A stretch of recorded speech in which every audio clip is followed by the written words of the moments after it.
Somewhere in rural Missouri, the sky goes on forever. Flat land, dead grass, a gravel road that narrows until it disappears into nothing. And at the end of that road, a shed, rusted bronze from decades of weather, corrugated steel roof, one small window dark, a padlock on the door that has no business still being locked. A boy stands in front of it. 16 years old, jacket too big, hands that haven't built anything yet, a golden retriever sitting beside him perfectly still, nose pressed to the gap at the bottom of the door, reading something no human in that moment can read. The boy looks at the key in his hand, small, brass, worn smooth from someone else's years. He looks at the dog. The dog doesn't move. Somewhere behind them, everything they owned fits in the back of a borrowed truck. He puts the key in the lock, turns it, and the door swings open. Part 1. The boy with no good options. He was 16 years old. He had a dog, a black notebook, and $43 in a jar under his bed. That was it. That was the whole list. Most people who looked at Eli Voss saw exactly what he had. The worn-out sneakers, the second-hand jacket 2 sizes too big across the shoulders, the quiet that sat around him like a weather system nobody else could feel. They saw a kid with not much. They were wrong about that. But that part comes later. Clover Falls, Missouri was the kind of town that looked exactly like what it was, flat, honest, slightly tired around the edges. Main Street had a hardware store, a diner, a post office, and a barber shop that had been owned by the same family for 3 generations. The grain elevator at the north end of town was the tallest structure for 12 miles in any direction. The water tower had been repainted twice in living memory, and both times someone had written something on it before the paint dried, and both times the town had argued for 3 weeks about whether to paint over it again. It was that kind of town. The kind where everybody knew your business before you did. The kind where a 73-year-old woman who'd paid her rent on time for 15 years was known not just as a tenant, but as Nora, just Nora. The woman who grew tomatoes in coffee cans on her porch and left extra jars of preserves on her neighbor's steps in September without ever saying a word about it. The kind of town where that meant something. And then it didn't. Nora Ashby had lived on Decatur Lane for 15 years. The house was white with green shutters, which sounds cheerful, and it was mostly 2 bedrooms, a porch that caught the afternoon light, a kitchen with enough room to cook a proper meal, and a window above the sink that looked out on the backyard where she'd planted the same garden every spring since the year she moved in. She paid her rent on the 1st of every month, always had, always in full, always by check, written in her careful looping cursive that looked like it belonged on a letter from another era. The landlord was a man named Walter Briggs. Walter was 80 years old and had the manner of someone who had decided somewhere around age 60 that there was no longer any point in pretending to be more complicated than he was. He was straightforward. He was fair. He'd known Nora's situation since the beginning, the son who died in a work accident, the daughter-in-law who'd left the grandson who'd come to live with her when he was 8 years old and never left, and he'd set the rent accordingly and left it there. He wasn't sentimental about it. He just believed that certain things were right. Walter Briggs died on the 2nd Tuesday of September, quietly, in his sleep, the way people who have lived well sometimes go, as if the whole thing had been arranged in advance.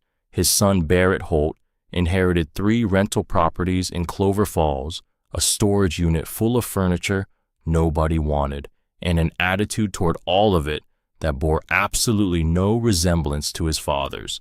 Eli was the one who found Cooper 2 years ago on a Thursday afternoon in late October, walking home from school along the stretch of Route 9 that ran between the dollar store and the old cotton gin building that had been converted into something nobody could quite remember anymore. Cooper was in the ditch, not injured, not sick, just sitting there in the muddy water like he'd decided that particular ditch was as good a place as any, and he'd wait and see what happened next. Golden, maybe a year-old coat, matted with mud ribs, slightly visible, one ear up, one ear folded over, watching Eli with the particular patience of an animal that has already decided something. Eli looked at him. Cooper looked back. Oh no, Eli thought. Oh no, absolutely not. He was home 20 minutes later with a mud-covered golden retriever and absolutely no plan. Nora stood in the kitchen doorway and looked at the dog and looked at Eli. No, she said. Cooper sat down and tilted his head. Absolutely not, she said. Cooper tilted his head the other way.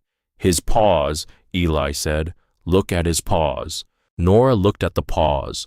The paws were very muddy and very large, and one of them was resting on the kitchen floor in a way that seemed entirely intentional, like the dog understood that this was a negotiation and he was making his opening position clear. Nora pressed her lips together. He stays outside until he's clean, she said. Cooper slept at the foot of Eli's bed that night, and every night after that. They didn't discuss it further. Eli's father had been a man named David Voss. Eli kept one photograph of him.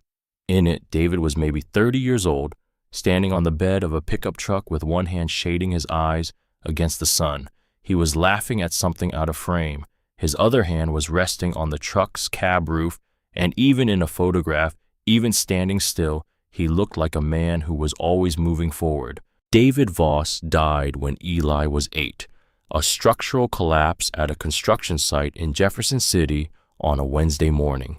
Quick, no warning, the kind of thing that rewrites an entire future in about 4 seconds. Eli's mother had not been built for grief the way some people are. She left when Eli was 10. A note on the kitchen table, some money in an envelope, a phone number that was disconnected 3 months later. Nora never said a word against her, not once. Not ever. That was one of the things about Nora. She had her opinions. She had them in detail and in full color, but she kept them to herself when keeping them served the person she loved. What she said instead on the morning Eli came downstairs and found her sitting at the kitchen table with the note in her hand was, "You hungry?" He was. She made eggs. They ate together, and outside the kitchen window, the October light was thin and gold, and neither of them talked about what was on the table between them, and that was how they got through it. That was how they'd gotten through most things. The notebook had been his father's idea. Not literally. David had been gone for 8 years before Eli started keeping one.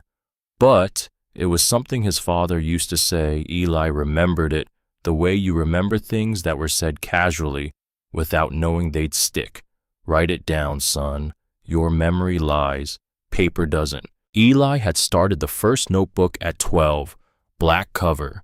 College ruled. He wrote down things, he noticed things he needed to remember. Lists of problems and lists of possible solutions. He wrote down things he read that seemed important. He wrote down the make and model of every car engine he'd taught himself to identify by sound, which was now up to 14. It was not the kind of thing he told people about. By the time he was 16, he was on his 4th notebook. Same kind, same color, same small, straight handwriting that his teacher had once described as looking like it had been measured with a ruler. He wrote down what he observed, what he calculated, what he didn't yet know but intended to find out. He was very good at noticing things other people missed. Cooper was good at this too, in his own way. They made a reasonable team. Eli saw the eviction notice before Nora did. It was a Friday morning in early October. He'd gone out at 6:15 to walk Cooper, the way he did every morning, which was actually less of a walk and more of a negotiated patrol, Cooper determining the route and Eli following along with his hands in his jacket pockets. The notice was taped to the front door, not left in the mailbox. Taped with 3 strips of packing tape, the kind of overkill that says the person doing it wanted to make sure it wasn't going to blow away or be missed. Eli stopped, read it. Read it again. 30 days, effective immediately from date of posting. The language was dense and legal and cold in the way that official cruelty always sounds like someone had worked hard to make the worst possible news feel like a form you'd filled out wrong. At the bottom, Barrett Holt property manager, not even owner, property manager. Eli stood there in the early morning cold with the notice in his hand and Cooper sitting at his feet, and he did the thing his father had taught him without meaning to. He stood still. He let the information actually land. He did not immediately start moving. He thought, she doesn't know yet. He thought she can't see this the way I'm seeing it right now. He thought 30 days is 30 days. Then he thought, okay. He took the notice off the door carefully so the tape didn't tear it, folded it twice, and put it in his jacket pocket. He walked Cooper around the block, let the dog take his time at the 3 spots he always needed to investigate thoroughly, watched the sky turn from dark gray to pale gray to the watery October blue that passed for morning in Missouri. Then he went inside and read the notice to Nora at the kitchen table over coffee. He read it straight through without editorializing because she deserved the actual information. Nora listened with both hands around her mug. When he finished, she was quiet for a long moment, the kind of quiet that isn't absence. That's a person doing real work on the inside. Well, she said finally, that was all, just well. And then she got up and refilled her coffee and stood at the sink looking out at the backyard garden. And Eli looked at the garden too, and he thought about the fact that she'd planted those tomatoes in March, and they wouldn't come back, not at this address, not in coffee cans that would go wherever they were going. He wrote 30 days in his notebook. Then he wrote start tomorrow. He started the next morning. Nora wanted to come. He told her the truth, which was that he could cover more ground alone, which was technically accurate, but not the whole reason. The whole reason was that he'd already made 2 calls from his room the night before, one to an apartment complex on Route 9 and one to a woman on the local Facebook group who'd posted a rental listing, and both times the person on the other end had changed tone the moment they understood they were talking to a 16-year-old calling about an apartment for his grandmother. It wasn't cruelty, not exactly.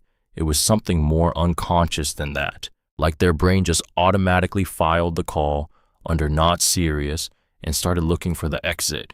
Eli decided he'd rather have that happen to him than to Nora, so Cooper went with him, which helped with the walking, and the notebook went with him, which helped with the thinking, and he spent 7 days working through every possibility Clover Falls and the surrounding towns had to offer. 7 addresses, 7 mornings. The first was a 1-bedroom on the 2nd floor of a building off Main Street, 23 steps up from the ground floor. Eli counted. Nora's left knee had been bad for 2 years. He thanked the landlord and left. The second allowed dogs with a $500 non-refundable pet deposit. He did the math in his head walking out the door. The deposit plus first and last month plus the monthly rate would consume almost everything they had. He wrote no in the notebook and underlined it.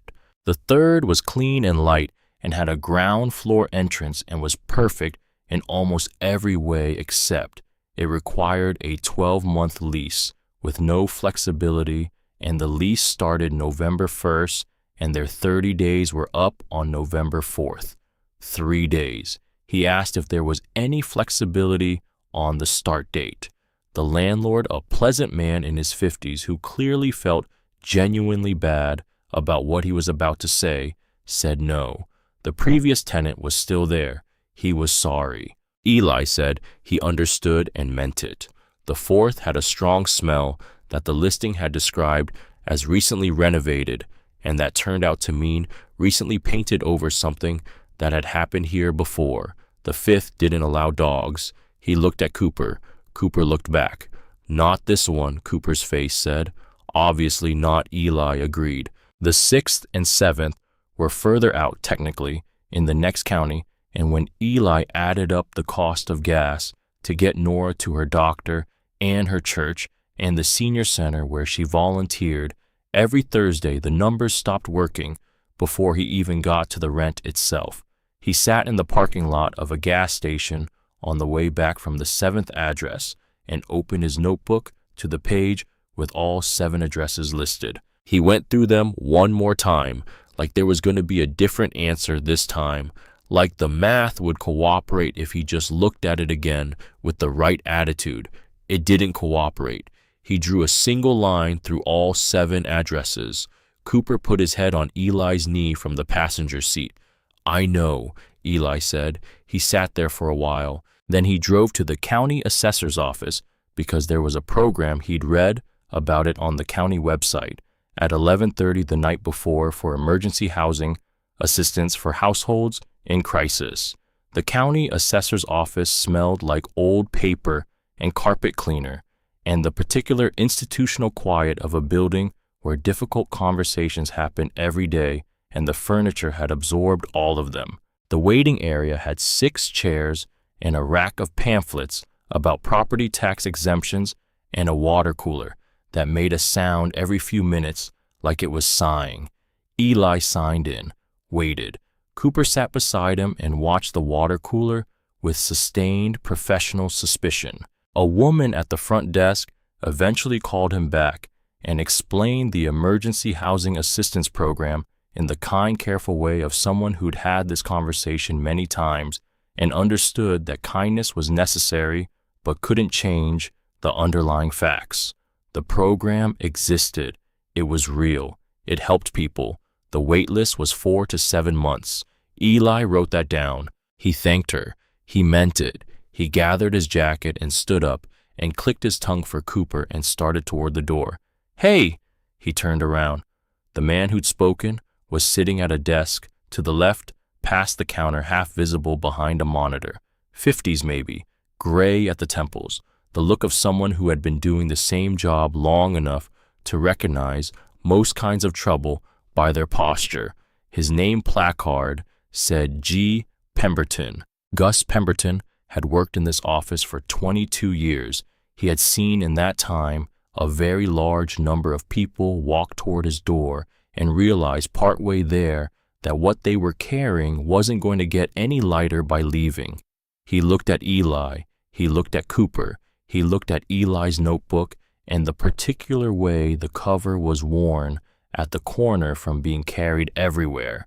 He said, "There's a parcel out on Rudder Road." He said it the way you say something you've been thinking about for a minute, not impulsively, but not like a formal announcement either, like a fact he'd been holding that might now be useful to someone. Counties had it listed for a while. Old storage structure, quarter acre, hasn't sold. I don't think anyone's even made an inquiry. Eli walked back to the counter. "How much?" Gus looked at his monitor. His expression was carefully neutral in the way of someone choosing honesty over encouragement. $1. County just wants the delinquent taxes off the books. Eli wrote that down. "What's wrong with it?" Gus was quiet for a moment. "It's a shed," he said. "Metal construction. Been sitting empty a long time. I don't have current condition information." A pause. "I wouldn't get your hopes up about it." Eli looked at his notebook, at the 7 crossed-out addresses. "Can I get the address?" Cooper stood up from where he'd been sitting, both ears forward, the posture he got when something required his full attention. Gus noticed. He looked at the dog for a second, then looked at Eli, then wrote the address on a sticky note and passed it across the counter. Eli took it, folded it, put it in his jacket pocket next to the eviction notice that was still there, still folded, still exactly as it had been on the morning he'd read it at 6:15 with the October cold around him and 30 days suddenly feeling like a very short amount of time. "Thank you," Eli said. He meant that too. Nora said no, not dramatically, not with tears or raised voices, just no. A flat, quiet no from across the kitchen table, hands wrapped around her mug, looking at him with the expression she got when she thought he was being optimistic. in a way that was going to hurt him. $1, Eli. Yes, for a shed on a quarter-acre of land. A shed that no one has wanted for... She stopped. How long has it been listed? Gus didn't know exactly. A shed that no one has wanted for an unknown length of time, that the county cannot tell us the condition of. That costs $1. She said dollar like she was testing how it felt in her mouth. $1. Like maybe if she said it correctly, it would start making sense. Eli opened his notebook, turned it so she could read the page with the 7 addresses, slid it across the table. She read it, all of it, slowly. He waited. She got to the end, looked up, looked back down, looked at Cooper, who was sitting in the kitchen doorway, watching the whole thing with the alert, interested attention of an animal that understood more of human conversation than was strictly comfortable to consider. "What does he think?" Nora said. This was not entirely a joke. Eli looked at Cooper. Cooper looked at Eli. Well, Cooper's expression said, "I think we should look at it." "He thinks we should look at it," Eli said. Nora pressed her lips together. She was quiet for a long time, long enough that Eli started counting the seconds without meaning to. 14, 15, fine, she said. $1. They signed the papers 2 days later. Eli had driven out to Rudder Road the day before, alone, just to look. He hadn't told Nora because there was no point in both of them making the same discovery at the same time in the same place. If he looked first, he could figure out how to talk about it before she had to see it. Rudder Road ran east from town, past the grain co-op and a stretch of farmland that had been converted to soybeans sometime in the last decade, and then converted back to something that couldn't quite decide what it wanted to be. The turnoff was a gravel track, nearly invisible from the road, marked by a county stake that had rusted to the color of dried blood and a no dumping sign that bore evidence of having been ignored. The shed was at the end of the track. Eli parked and walked toward it through dead grass that reached his calves, and he stopped about 20 feet out and just looked. Metal construction, like Gus had said, maybe 22 by 15 feet. The original color was unidentifiable beneath decades of rust and oxidation that had turned the whole exterior a deep streaked bronze. Corrugated steel roof bowed slightly on the west end, but he looked carefully intact.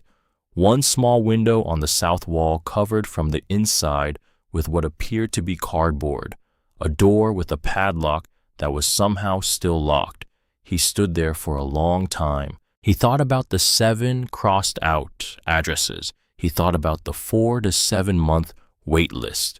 He thought about the eviction notice still folded in his jacket pocket. He thought about his father saying, "Write it down, son.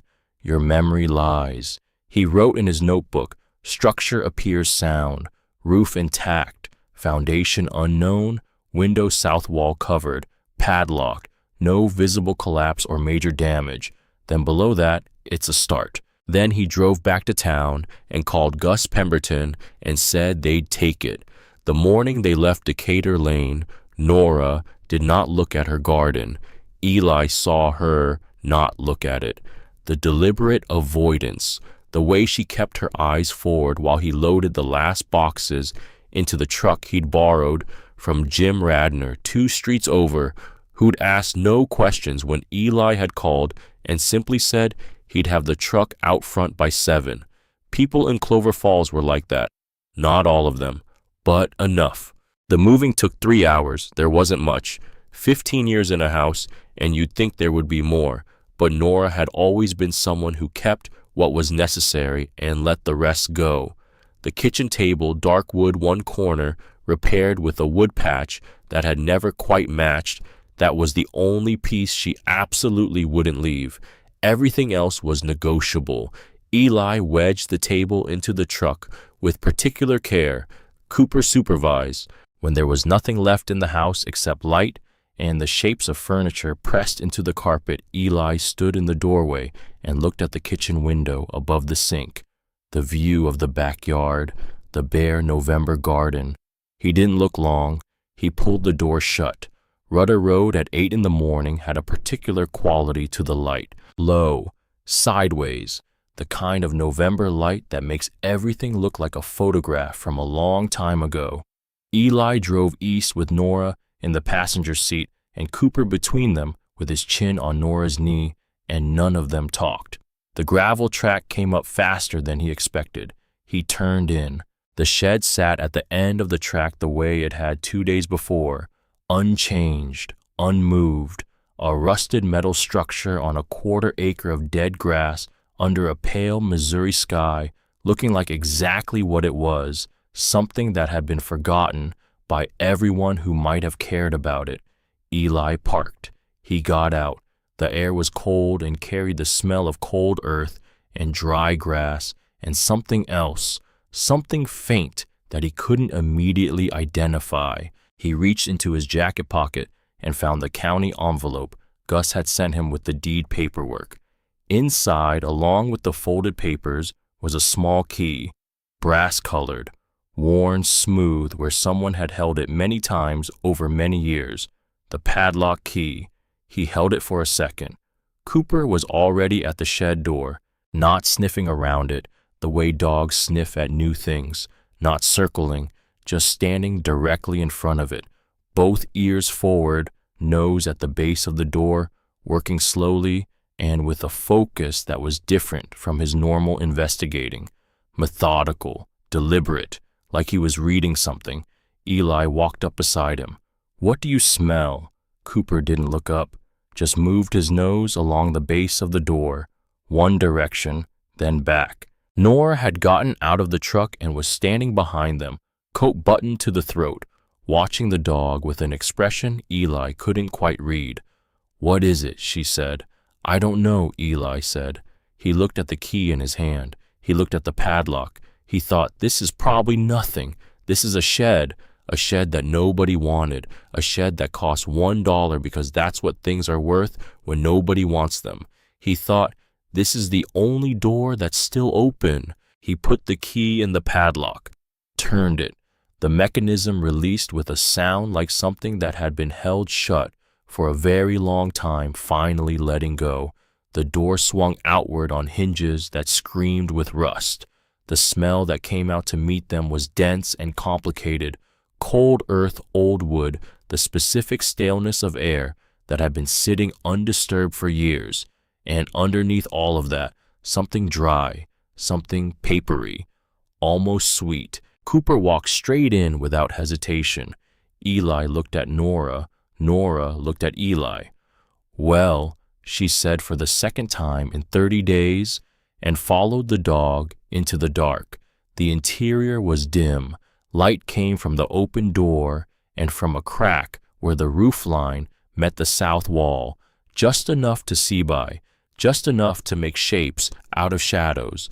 Eli stood still and let his eyes adjust. Floor wood planking, old, visibly soft in places, covered in grit and decades of dust. Walls bare metal streaked with oxidation. Along the east wall, wooden shelves empty except for 2 rusted coffee cans and a coil of wire so corroded it had fused into a solid shape. In the far corner, a wooden workbench with legs slightly uneven, one end propped up with a piece of tin. It was not much. It was, if he was being precise, almost nothing. A shed. A dim, cold, rust-smelling shed at the end of a gravel track in a county where nobody drove anymore. And yet, Cooper had gone directly to the northwest corner. Not to the shelves, not to the workbench. To the far corner of the floor, where the planking was darkest and the soft spots were worse. He was standing there now, not moving, not making a sound, just standing with his nose to the floor in the way he sometimes did when he'd found something that required patience before proceeding, like whatever he'd found wasn't going anywhere, like he was giving it time to understand that he already knew. Eli walked over and crouched down beside him. The planking in this corner was worse than the rest. Bowed, dark with old moisture. One section had already split partly along the grain. He pressed his hand flat against the wood. solid underneath, not earth, something else. He looked at Cooper. Cooper looked back. That look, yes, it said, right here. Eli put his hand in his jacket pocket and found his multi-tool. He carried it everywhere, had since he was 12, and opened the flat blade and used it to probe along the edge of the worst section of planking. The blade caught something, a seam, a deliberate seam cut clean and straight, forming a rectangle in the floor approximately 4 feet by 3, and at one corner of the rectangle flush with the wood so you'd never see it unless you were looking, a small iron ring recessed into the surface. A pull ring. Eli sat back on his heels. He looked at the ring for a long moment. He thought about all the things it might mean and all the things it probably meant and all the reasons why a reasonable person would be cautious here. Structural integrity, animal habitation, the practical question of what he was actually going to do with whatever was beneath this floor, regardless of what it turned out to be. He thought about all of that for approximately 30 seconds. Then he looked at Cooper, who was still watching him with those calm golden eyes, and he put 2 fingers through the iron ring and he pulled. The trapdoor was heavier than it looked. It came up with resistance swollen from old moisture, the wood fighting the hinges that hadn't moved in, he didn't know how long, years, decades, long enough that the whole mechanism had essentially become one solid thing that didn't want to be disturbed. Then it gave. All at once, the way a door gives when the pressure finally overcomes the resistance, and Eli stumbled backward a step, and the trapdoor swung up and hit the floor beside the opening. The smell that came up from the dark below, not bad, not rot or mold or the cold smell of forgotten earth, something else.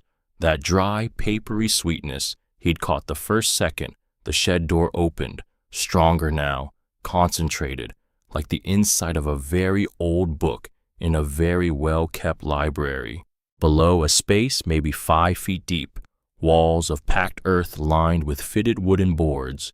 Dark Eli reached for his phone, turned on the flashlight, and saw, from the earthen floor up to just below the trapdoor opening, bundle after bundle after bundle, wrapped in cloth that had aged to the color of old cream, tied with cord, placed with care, stacked with the particular precision of someone who had done this intentionally and had expected to come back for them. 31 bundles. He counted without meaning to, just his mind doing what it did, with new information cataloging, ordering, trying to understand before it had enough information to understand with. Nora had come to stand beside him. She was looking down into the space. She was very still. The flashlight caught the cloth wrappings, and they glowed in the light, cream-colored and patient, and the shed was quiet around them, except for Cooper's slow breathing and the sound of the November wind moving through the dead grass outside. "Eli," Nora said. Her voice was different. "What is that?" he said. She didn't answer right away. She was looking at the shape of the bundles, the way they were wrapped, the cord, the cloth, the careful uniformity of it. When she spoke, her voice was very quiet.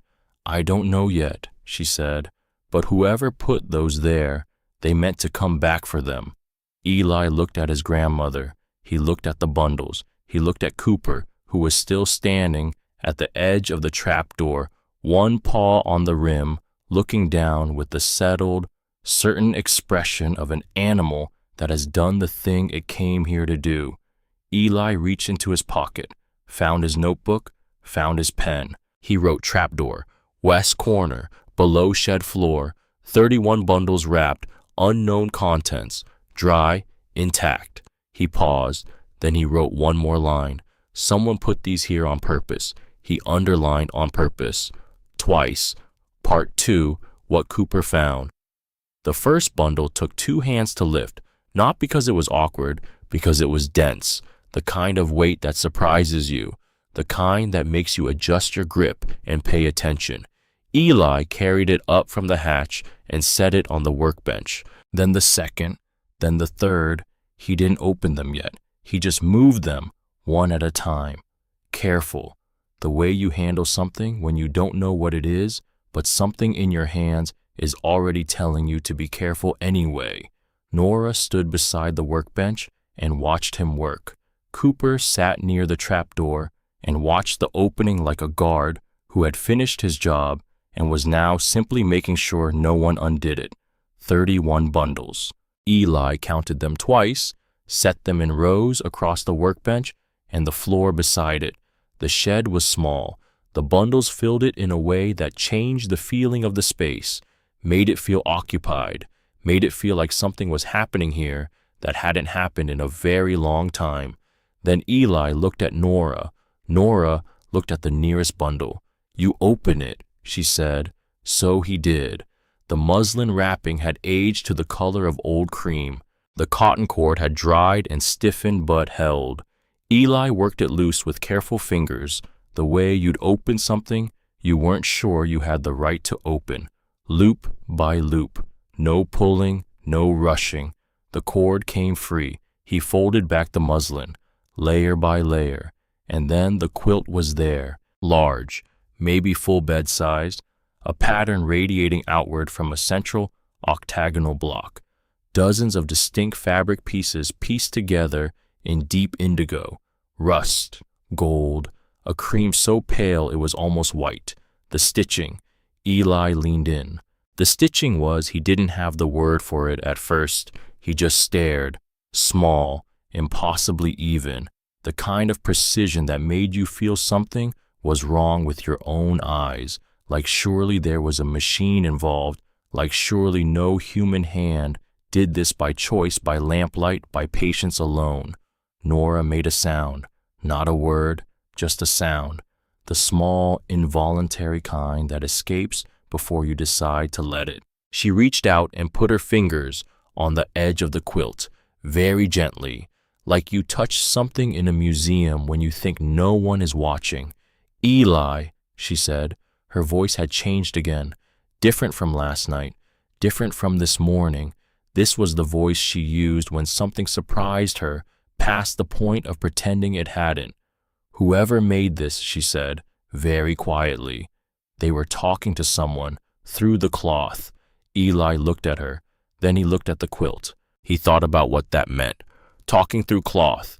He turned it over in his mind the way he turned mechanical problems over, looking for the logic, looking for the structure underneath. And then he saw it. Not literally, not a message, but the intention. Every stitch was a decision. Every tiny, perfect stitch was someone sitting still long enough to make one more, and another, and another. This wasn't decoration. This wasn't passing time. This was someone saying, "I was here. I made this. Remember that I was here." He stood up straight. "I need to find out what these are," he said. "Yes," Nora said. "You do." Cooper got up from his spot by the trap door, walked over, sat beside Nora, and looked at the quilt with an expression that could only be described as respectful. Eli picked up his notebook, started writing. He opened 4 more bundles that night, each one different, each one the same in the way that mattered, the precision, the intention, the specific density of care that took up actual physical space in the room, a double ring pattern in colors that had no business being this vivid after this many years underground, a log cabin design so exact in its geometry that Eli kept tilting his head, expecting to find an error, not finding one, a cathedral windows pattern, tiny folded pieces, each one stitched with the kind of focus that made your eyes ache just looking at it. A 4th quilt in a flying geese pattern, the triangles so perfectly consistent in size and angle that Eli measured 3 of them against each other with his thumbnail and found no variation he could detect. Nora sat on the camping cot and held each one in her lap for a while before Eli rewrapped it. She didn't say much, neither did he. There was a lot happening in that shed that didn't need words. The library was 40 minutes away. Eli left at 7 in the morning with Cooper in the passenger seat and his notebook open on the center console, to a clean page. He'd spent part of the night writing down every detail he could document: the colors, the patterns, the texture of the cloth, the smell of the indigo. He'd taken photographs with his phone, 26 of them, from different angles and different distances, trying to capture the stitching in enough detail that someone who knew what they were looking at could see what he was seeing. He pulled into the library parking lot at 7:43. The library didn't open until 9. He sat in the car. Cooper looked at him. "We're early." "I know, very early." "I know that too." He read through his notes, added 3 things he'd remembered in the car, crossed out one word and replaced it with a better one. Then he put the notebook down and watched the parking lot fill up slowly as 9 o'clock approached, and he thought about 31 bundles waiting in a shed on Rudder Road, and a grandmother who had not once in 15 years asked him for anything she thought she could manage without. At 9:02, the library doors opened. Mrs. Lenora Quill was not a woman who had time for vague questions. Eli understood this within 45 seconds of approaching her desk. She was 64, reading glasses on a beaded chain, hair silver and cut short in the no-nonsense way of someone who had made a decision about that years ago and never revisited it. She looked at Eli with the alert, slightly impatient expression of a person who had been answering questions since before he was born and had opinions about the quality of those questions.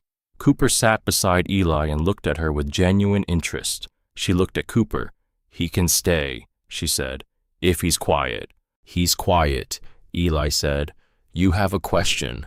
"I have photographs." He put his phone on the desk and showed her the first image. She looked at it, looked at him, looked back at the photograph. She took her glasses off the chain and put them on without saying anything and looked at the photograph again, this time for considerably longer. "Where did you get this?" she said. "Under the floor of a shed on Rudder Road." Silence. "A shed?" "Yes, under the floor." "There was a trap door," Eli said. 31 bundles. This is one of them." She took the phone and looked through the other photographs, all 26 of them, slowly. She stopped on the stitching close-ups and stayed there for a while.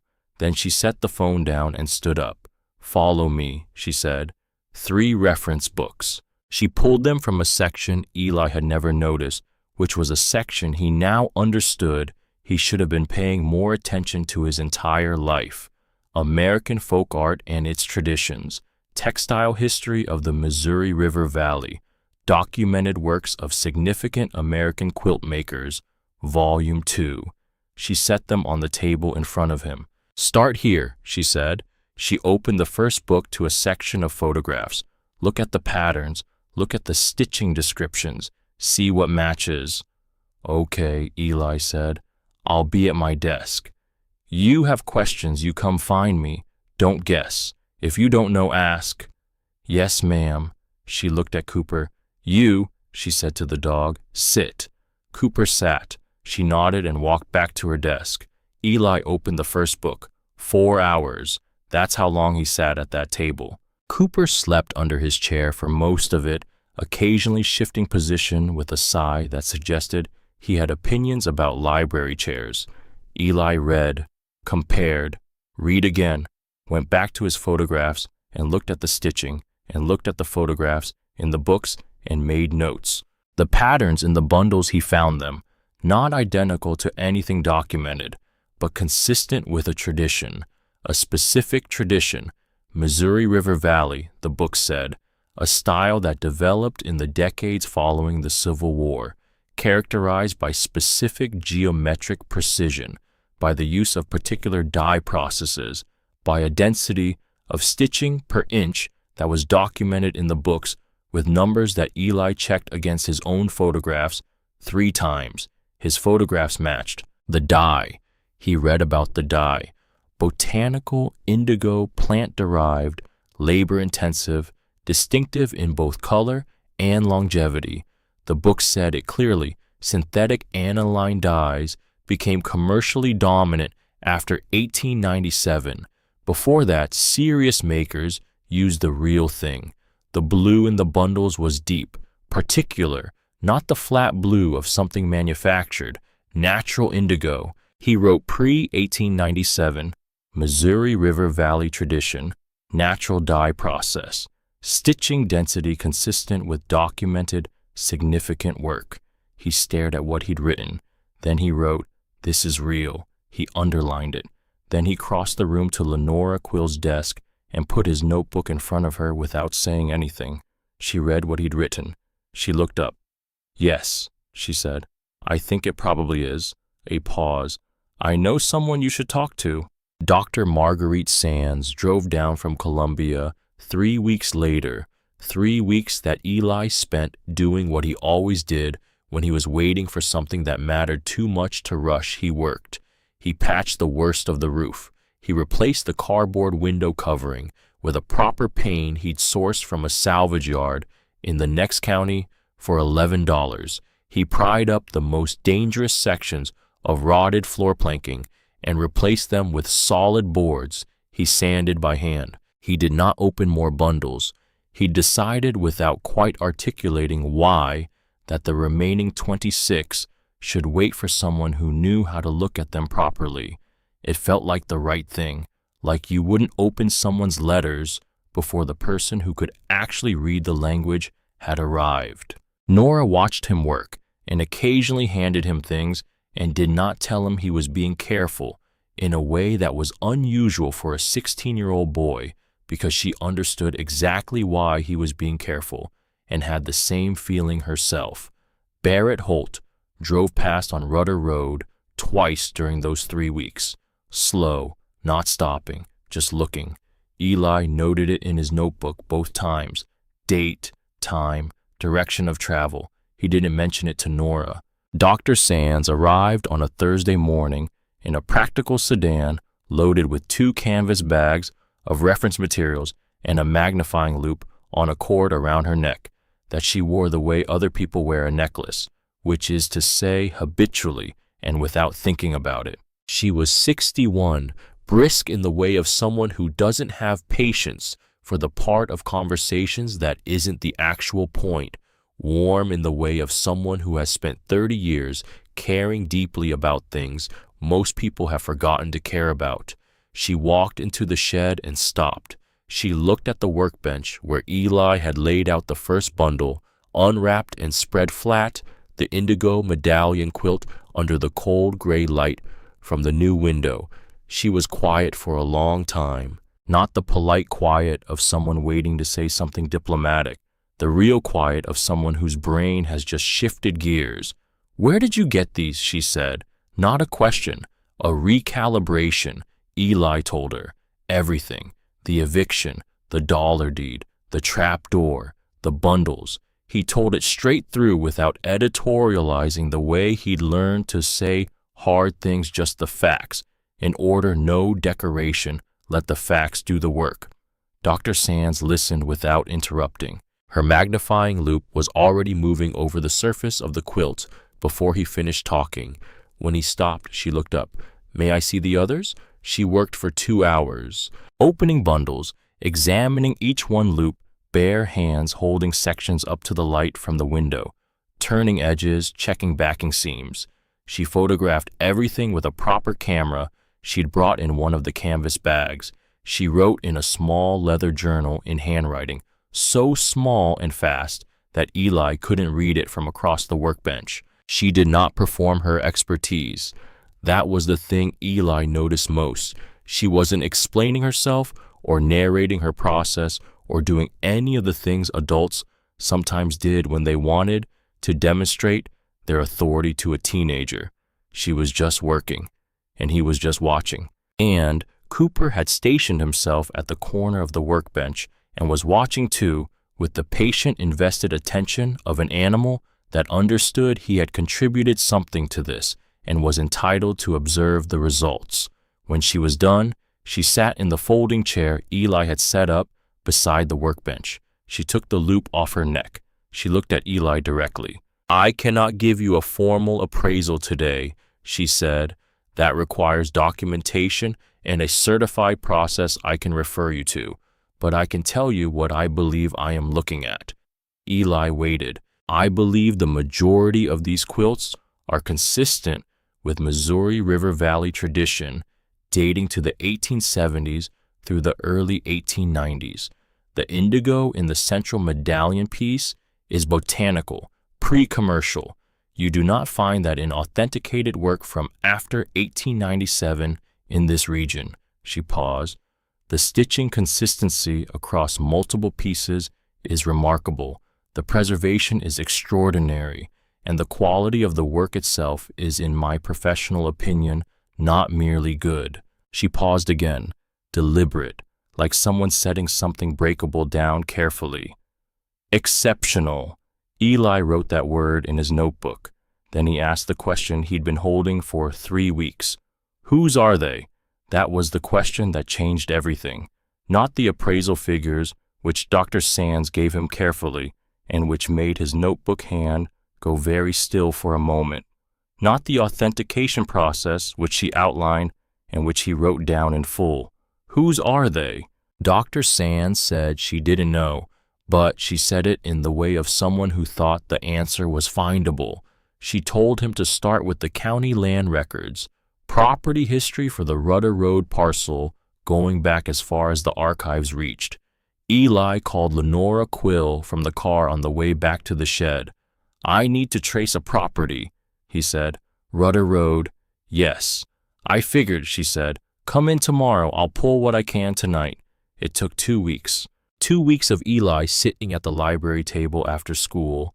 2 weeks of Lenora pulling files and making calls to the County Historical Archive and tracking down church records that had been digitized by a local preservation project in 2009 and sitting with Eli while he read through them. Dr. Sands worked the academic angle from Columbia, cross-referencing property records with historical documentation, connecting the land history with what the fabric and stitching could tell her about time period and regional tradition.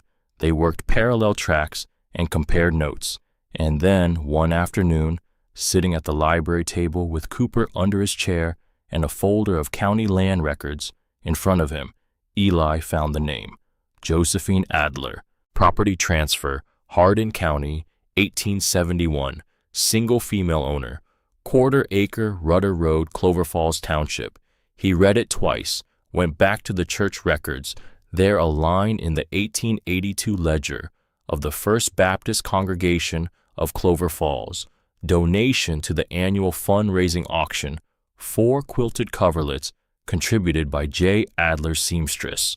Another record, 1889, county assessment records, Josephine Adler, smallholding Rudder Road, occupation agricultural labor textile work, and then 1897, estate records, Josephine Adler deceased, no surviving heirs, property to revert to county upon settlement of outstanding obligations.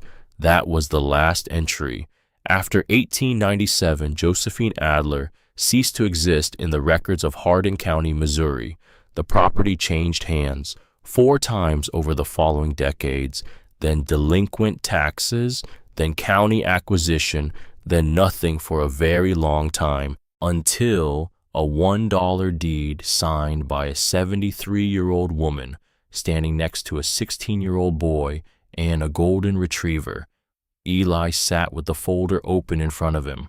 He thought about the bundles, 31 of them, wrapped carefully, stored in a dry hatch with wooden-lined walls. The cotton cord knotted in a way that preserved without crushing. She'd stored them like she was coming back. She'd stored them like she had every expectation of returning, and she hadn't returned. And the quilts had waited 126 years.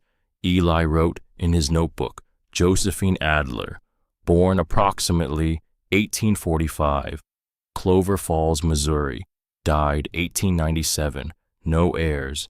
He wrote, she made them, all of them, or most of them. He wrote, she put them in the ground and she didn't come back. Then he sat for a long time without writing anything. Cooper put his head on Eli's knee from under the chair. Eli put his hand on the dog's head. Yeah, he said quietly, just that. The article was Lenora's idea. Not a big article, not the kind that gets picked up, just a piece in the county paper, the Hardin County Register, which had a circulation of about 4,000 and was read primarily by people over 50 who still got the print edition on Wednesdays.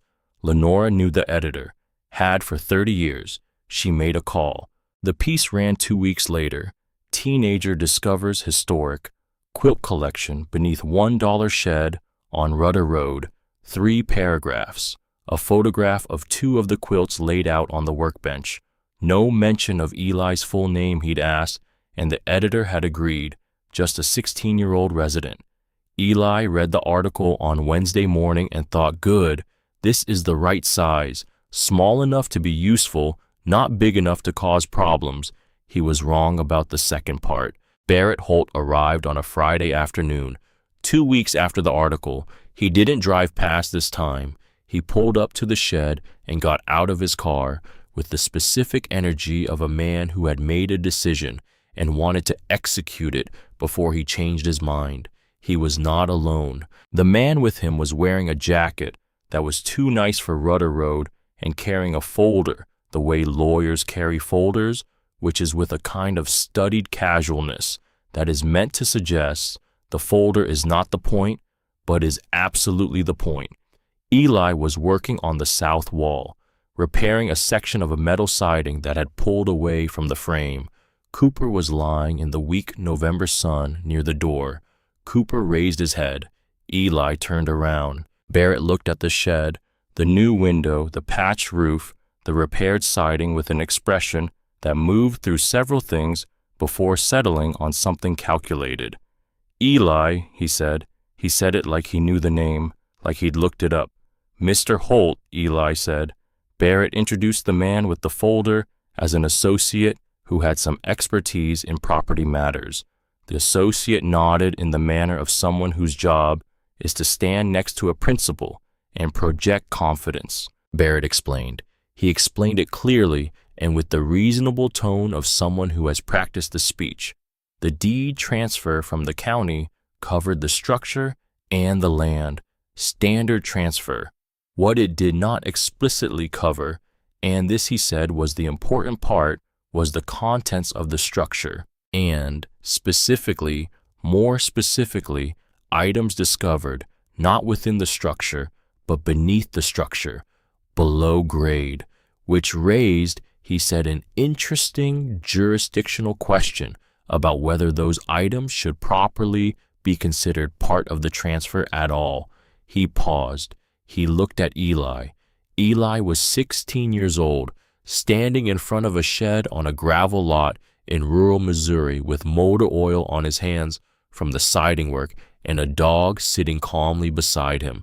Barrett seemed looking at him to make a calculation. The calculation appeared to conclude manageable. He said the word partnership.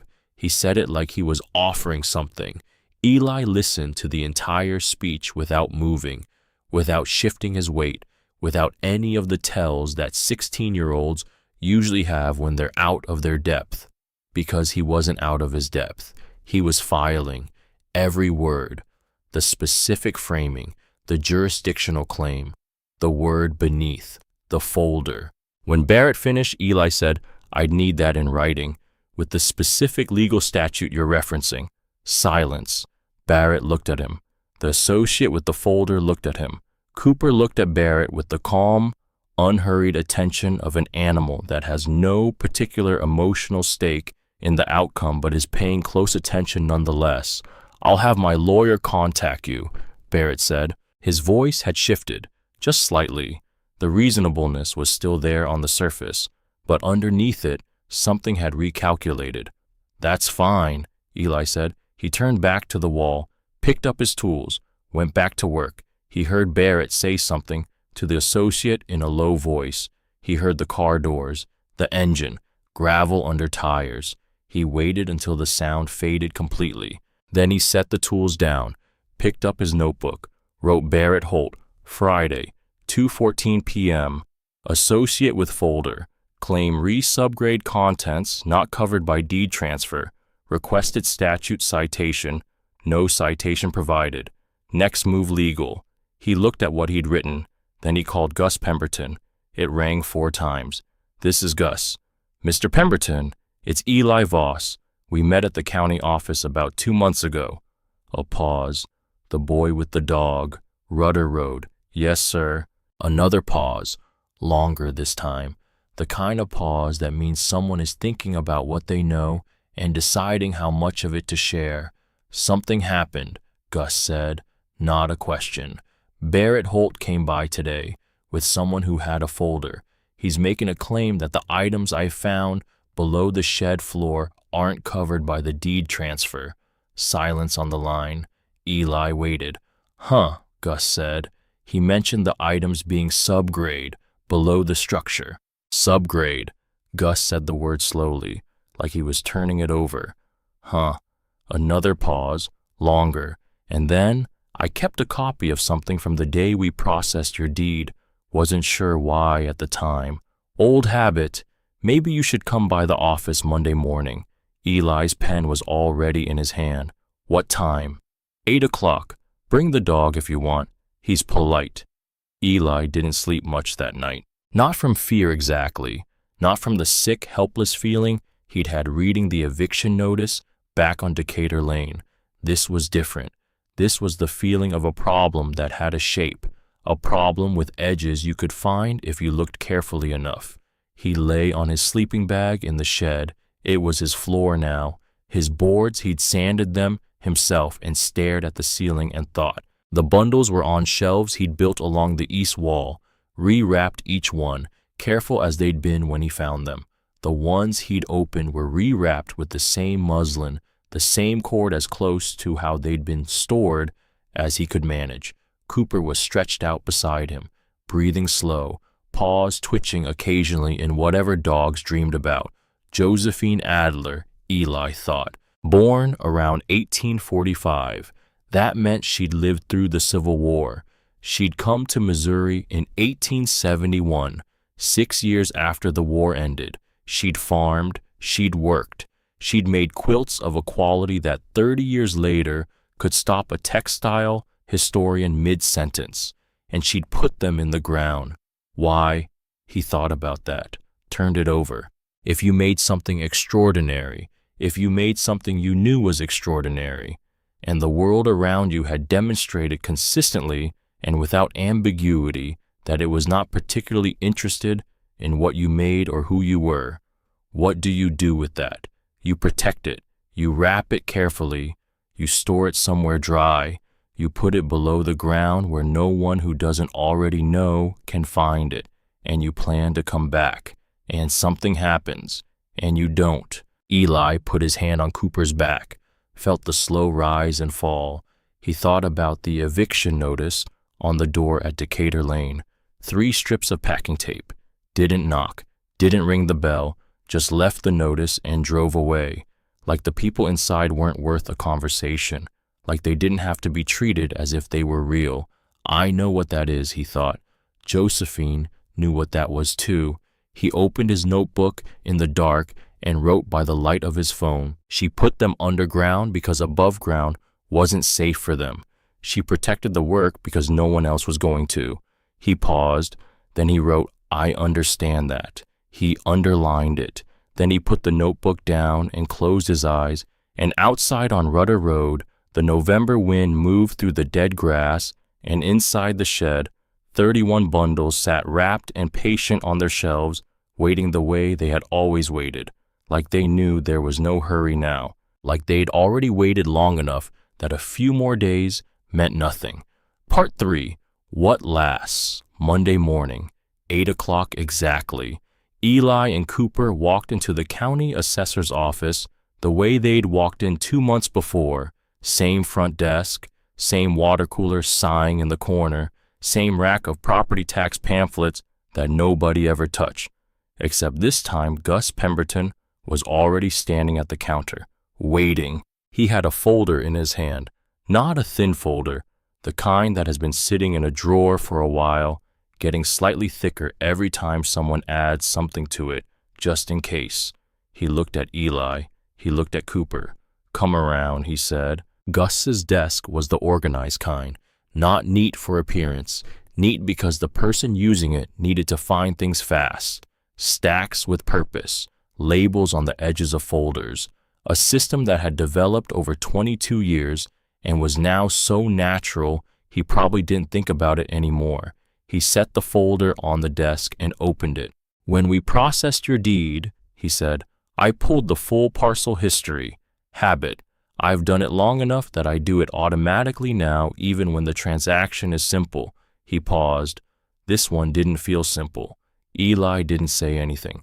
Gus turned to a page near the back of the folder, a photocopy, slightly faded. The original had been typed on a typewriter, which told you something about how old it was. County letterhead at the top, a date March 14th, 1978. When the county first acquired the Rudder Road parcel for delinquent taxes, Gus said standard procedure was to document the condition of everything on the property at time of acquisition, structure, land contents. He pointed to a paragraph near the middle of the page. "Read that section." Eli leaned forward. The paragraph said, "All contents present within structure and subsurface of structure at time of county acquisition are considered appurtenant to the parcel and shall transfer in full with any subsequent deed conveyance. No separate documentation of individual items required. Subsurface, subsurface." Eli read it twice, looked up, read it a third time. "All contents, subsurface, transfer in full." Appurtenant means attached to, Gus said. Goes with the land, not separate. Eli straightened it up slowly. He thought about the man with the folder, the jurisdictional question, the word beneath delivered in the reasonable tone of someone who had practiced the speech. "He didn't know about this," Eli said. "Probably not," Gus said. "Most people don't go back to 1978 on a dollar transfer." "But you did." Gus looked at him for a moment, something in his expression that wasn't quite a smile, but was in the neighborhood. "I knew your father," he said. "Did I mention that?" Eli went very still. "David Voss worked a crew I contracted with back in the 90s, before the accident." Gus looked down at the folder. "He was a good man, the kind that writes things down and checks them twice." He paused. "I figured if his kid came in here with a problem, it was probably worth checking twice." The water cooler sighed in the corner. Cooper sat very straight beside Eli's chair. "Thank you," Eli said. He meant it in more directions than one sentence could hold. He called Dr. Sands from the parking lot, told her about the 1978 document, read the relevant paragraph out loud, twice. She was quiet for a moment. Then, "I'm going to give you a name. Paul Mercer. He practices property law in Jefferson City. He's done work with the Historical Society. Tell him I sent you." "Okay." Eli. "Yes. Barrett Holt has no claim. I want you to understand that before you talk to Paul. The document Gus found closes this completely. You're not going into a fight. You're going in to end one." He wrote Paul Mercer's number in his notebook. Then he drove back to Rudder Road. Paul Mercer called back within a day. Eli had emailed the photograph of the 1978 document. Paul Mercer read it, researched the relevant county code, and called back with the particular brisk confidence of a lawyer who has found a clean answer to a clear question. "The appurtenance clause is standard language from that period," Paul said. "It's explicit and it's binding. Everything in that shed and everything below it transferred with the deed. Full stop." A pause. "When Barrett Holt's lawyer contacts you, forward the email to me. I'll handle the response. What do I do until then?" "Nothing. You don't owe him a conversation." Eli thanked him. He put the phone down. He sat in the shed in the pale winter light from the new window and thought about how strange it was that a typed paragraph from 1978 written by a county clerk who had no idea what was under the floor of a shed on Rudder Road had just ended a fight that hadn't even fully started yet. Paper doesn't lie. His father had said that. He wrote it in the notebook one more time just to have it there. Barrett Holt's lawyer sent a letter on a Thursday. Eli forwarded it to Paul Mercer on Thursday afternoon. Paul Mercer replied on Friday morning. Barrett Holt's lawyer did not write again. Barrett came himself one last time. No lawyer, no folder, no associate in a nice jacket projecting quiet confidence. Just Barrett alone in his car on a Tuesday afternoon in late December. Eli was splitting wood. He'd bought a cord of oak from a man 2 roads over and was working through it systematically, the way he worked through most things, one at a time, no hurry, the axe coming down clean when he got the angle right, which was most of the time now. Cooper was lying on the cold ground nearby, watching with the patient advisory air of a dog who has opinions about technique but has decided to keep them to himself. Barrett pulled up and got out of the car. He stood on the far side of the cleared ground and looked at Eli, then at the shed, the new window, the repaired roof, the cord of wood stacked neatly along the north wall under a tarpaulin, the small cleared area in front of the door where Eli had graded the ground level and put down gravel. Then he looked at Eli again. Eli set the axe down, not because he needed his hands free, just because the moment seemed to call for it. He waited. Barrett was quiet for a long time, the kind of quiet that has something working behind it.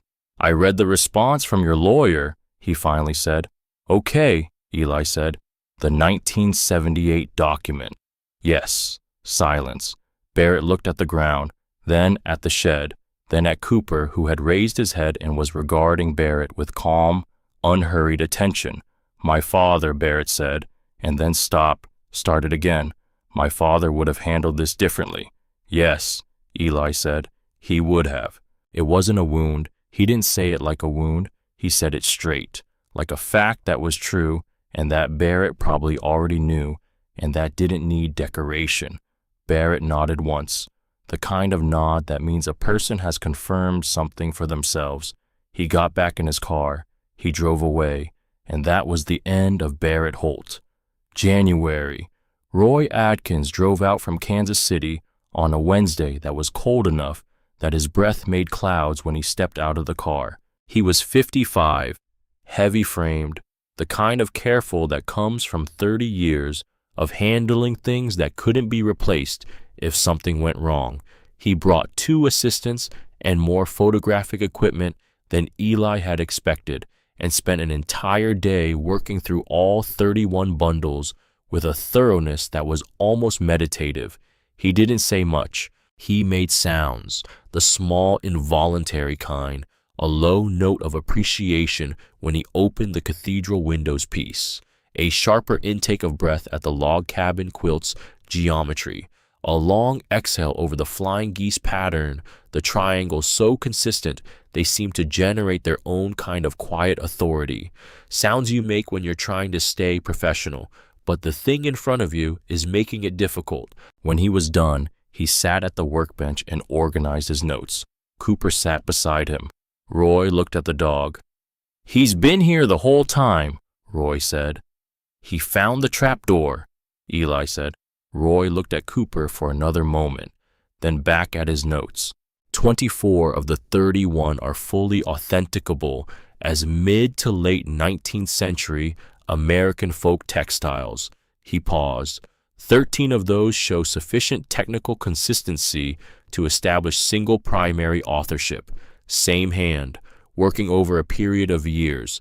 Another pause. 5 pieces are in my professional assessment, museum grade, meaning institutions would actively acquire them. He gave Eli the appraisal figures. Individual pieces authenticated with provenance, documentation 4,000 to 12,000 each. The museum grade pieces significantly more. The collection as a whole with full documentation and provenance established. He gave the total. Eli wrote it down. $196,000. He wrote it carefully. The way you write something when you want to make sure you get it right. When you want the paper to hold it steady because your hands aren't entirely reliable at the moment. He put the pen down, sat still. Nora was standing near the door. She had come in quietly halfway through Roy's summary and stood there without interrupting. Now she was looking at Eli with an expression that was doing several things at once and managing all of them. "Eli," she said softly. "I know," he said. He looked at the number he'd written. Then he looked at the shelves along the east wall where 31 bundles sat wrapped and waiting in the January light. "What are you thinking?" Nora said.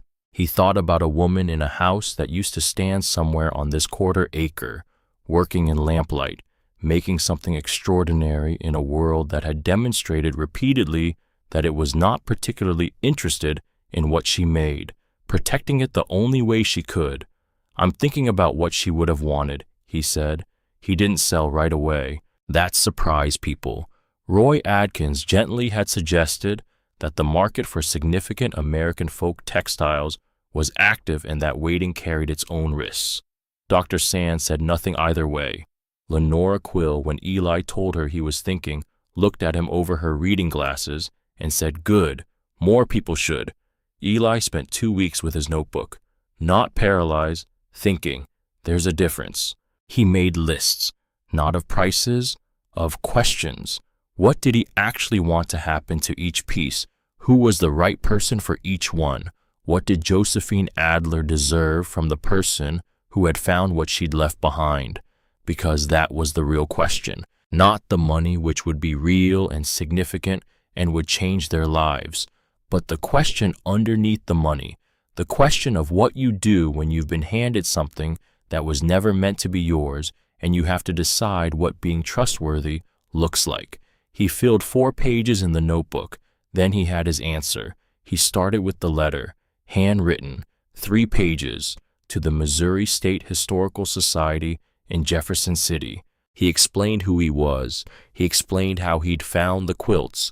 He explained Josephine Adler, everything he and Dr. Sands and Lenora had found, the 1871 land record, the 1882 church ledger, the 1897 estate filing, the absence of heirs, the 126 years underground, and then he said what he wanted. These quilts were made by Josephine Adler. She was the maker. She deserves to be remembered as the person who made them, not as the person whose things someone else happened to find. I would like any pieces donated or acquired by your institution to be documented, labeled, and exhibited under her name. Not mine, not my grandmother's, hers. He wrote that paragraph 4 times before he was satisfied with it. Then he sealed the envelope and drove it to the post office himself and watched it go. The selling took 7 months, not all at once, not in a rush, one at a time, mostly each piece going to someone Eli had spoken with directly, or that Roy Adkins had vetted, or that Dr. Sands had personally confirmed understood what they were acquiring. The first sale was in March. A woman named Eleanor Bassett from Nashville, 70 years old, 35 years of acquiring American folk textiles. She drove to Rudder Road herself, which Roy had not expected, but Eli had. She examined the medallion quilt in the morning light from the new window, asked 3 questions, precise and technical, that demonstrated she knew exactly what she was holding. Then she wrote the check at the workbench and shook Eli's hand. "I've been doing this for 35 years, she said. "This is one of the finest pieces I've acquired." She shook his hand again, like she was making sure he understood she meant it. Eli deposited the check that afternoon, sat in the car in the bank parking lot for a while, just sat, didn't move, let it be real, then drove back to Rudder Road and got back to work. By September 17, quilts had found homes. 2 to a folk art museum in St. Louis that sent Eli a photograph of one of them hanging under proper exhibition lighting with an explanatory card beside it that told the story, the shed, the trapdoor, the dollar deed, in 3 careful paragraphs.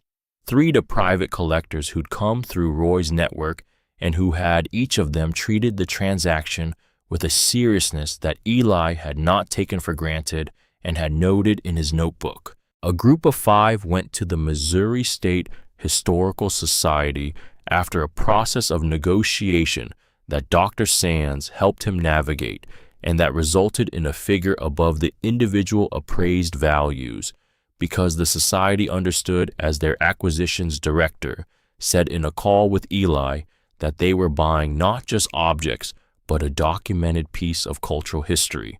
"We don't often get the chance to correct an oversight this old," she said. "We take that seriously."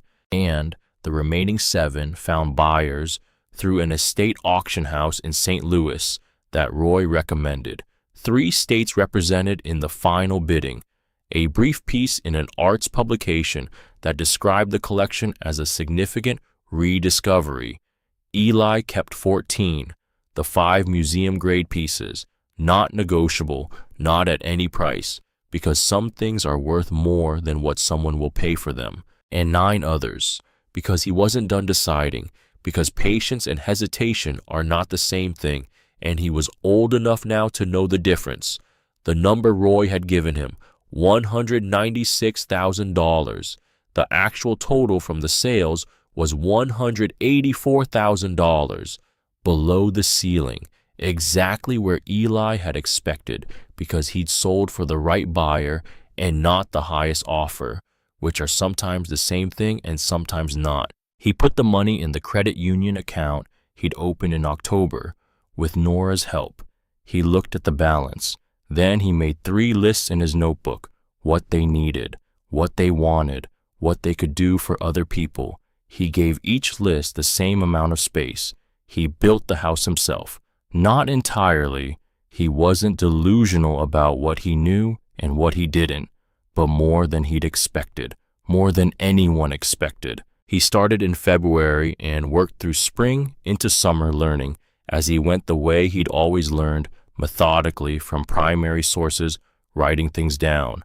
Plumbing 3 books from the library, 2 online technical manuals, and 1 afternoon with a retired plumber named Owen Marsh, who'd been in the church Nora attended, and who spent 4 hours showing Eli the difference between knowing how something works and knowing how to do it. Electrical, the manufacturer's installation manuals. Careful, slower than everything else. He wasn't careless about things that could hurt Nora. The concrete floor he poured himself on a Saturday in April with a mixer he rented from the hardware store and a technique he'd watched explained in a video 17 times until he understood not just the steps, but the reasons for the steps, which was the only way he learned anything. His hands changed over those months. He noticed it in the mirror once, looking at them without thinking about them and being surprised, calloused in specific places, scarred at the knuckle on his right index finger where a tool had slipped in March, capable in a way they hadn't been before, the hands of someone who had built a thing. Roy Atkins came back in June, not to appraise anything, just came, said he was in the area, which was technically true, and also clearly not the whole reason. He stood in the doorway of the shed and looked at the concrete floor, the new walls, the kitchen corner with the small stove, and the sink Eli had plumbed himself. He looked at Eli for a moment. "You know," he said, "most people your age wouldn't do this." Eli didn't stop the sanding he was working on. "Most people my age have more options." Roy was quiet for a moment. Then he calmly took off his jacket, hung it on the nail beside the door that Eli had put there for exactly that purpose, and picked up the second piece of sandpaper from the floor. He worked alongside Eli for 4 hours without being asked and without making a thing of it. When he left, he shook Eli's hand in the doorway. "Your father," he started, then stopped, started again. "You turned out well." He didn't wait for a response, just walked to his car. Eli stood in the doorway and watched him go. Then he went back inside and finished the sanding. The letter from the Missouri State Historical Society arrived in August. Thick envelope, the good kind. Inside, a formal letter confirming the acquisition of 3 quilts for the permanent collection, a proposed exhibition schedule, a draft of the exhibition label. He read the label 3 times. Josephine Adler, circa 1845 to 1897, Clover Falls, Missouri. 3 quilted coverlets, Missouri River Valley, tradition circa 1875 to 1890, natural indigo and botanical dye, hand-stitched cotton gift of Eli Voss and Nora Ashby, Hardin County, Missouri. Her name, first, largest, not discovered by, not collection of. Josephine Adler, maker. Eli read it one more time. Then he folded the letter and put it in the notebook. He closed the notebook. He sat very still in the shed that was becoming a home in the August light from the 2 windows, and he thought about a woman sitting somewhere on this quarter-acre 130 years ago. Lamplight, the particular silence of rural Missouri at night, needle through cloth, making something extraordinary in a world that wasn't looking. He thought she knew what she was making. She always knew. He thought she just didn't know who would find it. The opening was on a Thursday in September. The drive to Jefferson City was 2 hours. Nora sat in the passenger seat. Cooper sat in the back and watched the flat Missouri landscape go by with the interested patience of a dog who finds everything worth looking at. The Missouri State Historical Society was a serious building on a serious street, stone facade, wide steps, the kind of building that says we keep things here, we take that seriously. Eli parked. He looked at the entrance. He looked at Cooper in the rearview mirror. You ready? Cooper's tail moved once, definitively. He can't come in, Nora said. I called ahead, Eli said. She looked at him. Last week, I explained the situation. Helen Marsh, the acquisitions director, said yes. Nora looked at Cooper.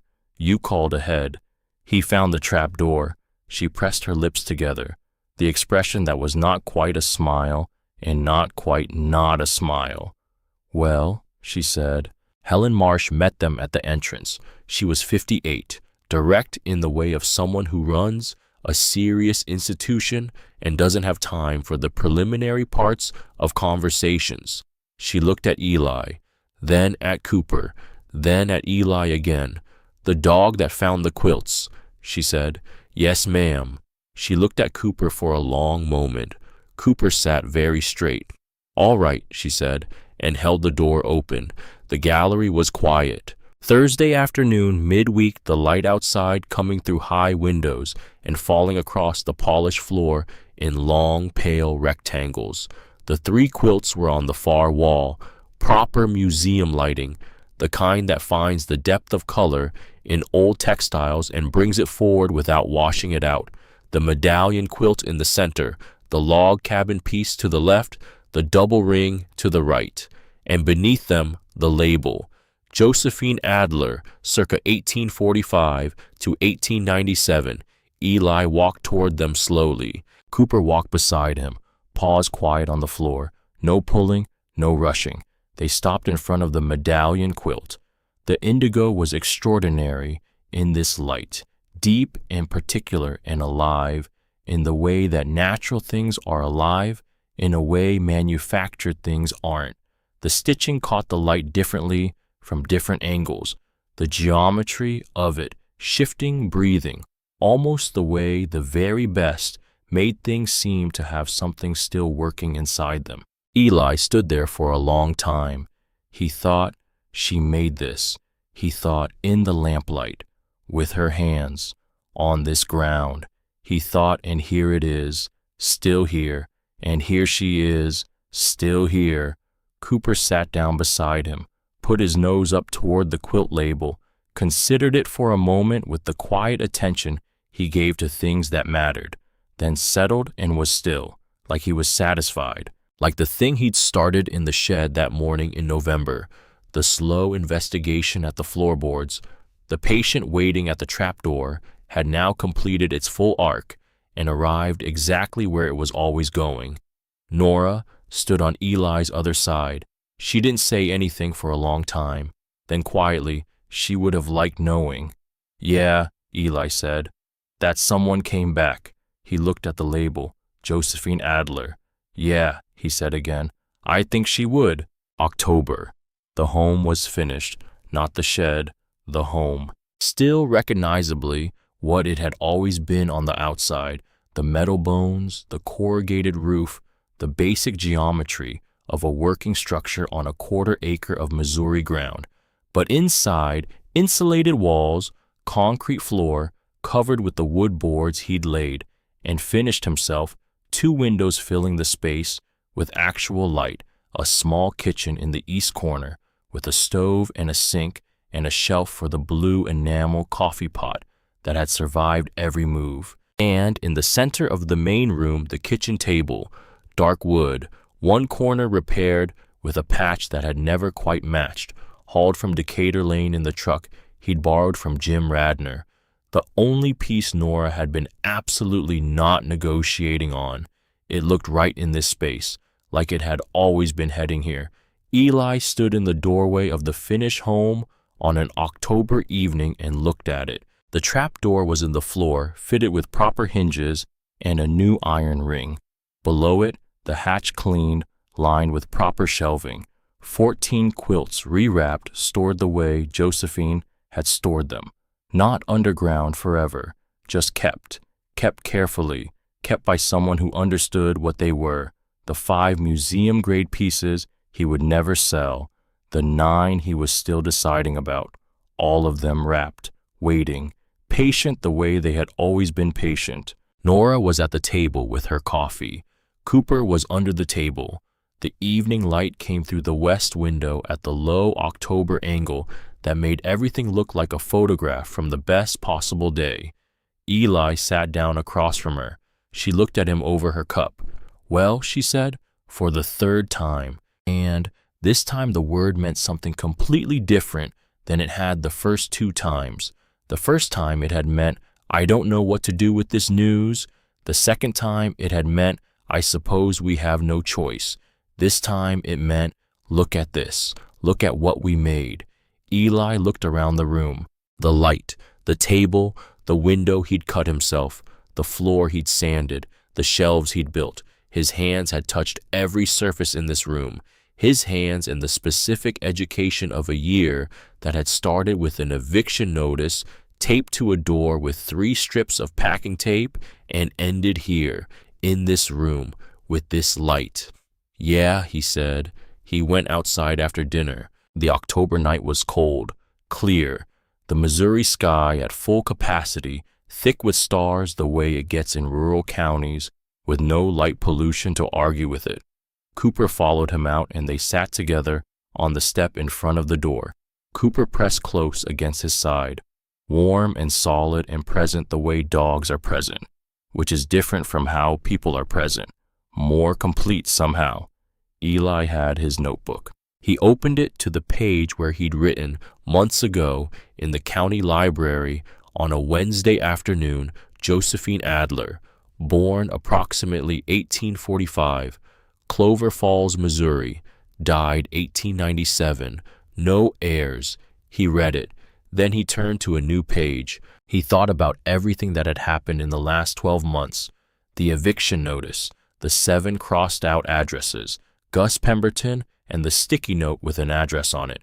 Cooper standing at the shed door with his nose to the gap at the bottom reading something no one else could read. The trap door, the bundles, the smell of old paper rising from the dark. Josephine Adler's name on a wall in Jefferson City under proper light where people would read it for as long as the building stood. He thought about Barrett Holt driving away for the last time, about Roy Adkins taking off his jacket and picking up the sandpaper without being asked, about Lenora Quill pulling 3 reference books from a shelf and saying, "Start here," in the voice of someone who believes that information is the thing that separates people who can act from people who can't. He thought about Gus Pemberton at his desk, reaching into a drawer for a folder he'd kept for no reason he could name at the time because David Voss's son had come in with a problem, and that was worth checking twice. He put his pen to the page. Josephine Adler built something that lasted 130 years. She built it alone, at night, in a world that was not particularly interested in what she was building or who she was. She put it in the ground to protect it. She planned to come back. She didn't, but it lasted anyway. He paused. He looked up at the stars. Then he looked at Cooper, who was watching him with those steady golden eyes, the patient eyes of an animal who has no doubt whatsoever that this is exactly where they're supposed to be. He looked back at the notebook. He wrote, "Cooper found it." A pause. I remembered her name. He read those 2 lines. Then he wrote one more. It's enough to find what was lost. It's enough to say, I know who made this. I know she was here. I know she was real, and her work was extraordinary, and she deserved better than to be forgotten. That's not a small thing. That might be the whole thing. He closed the notebook, sat with it in his lap. The night around him was enormous and quiet and full of Missouri stars that had been there long before Josephine Adler and would be there long after all of them. The cold was settling in the real cold of autumn, turning toward winter, and behind him the shed was warm and lit from inside and full of things that mattered. Cooper pressed closer. Eli put his arm around the dog, and for the first time in a year, for the first time maybe in much longer than a year, he didn't feel invisible. He felt exactly the size of the thing he'd done, which was not a small size, which was, it turned out, exactly enough.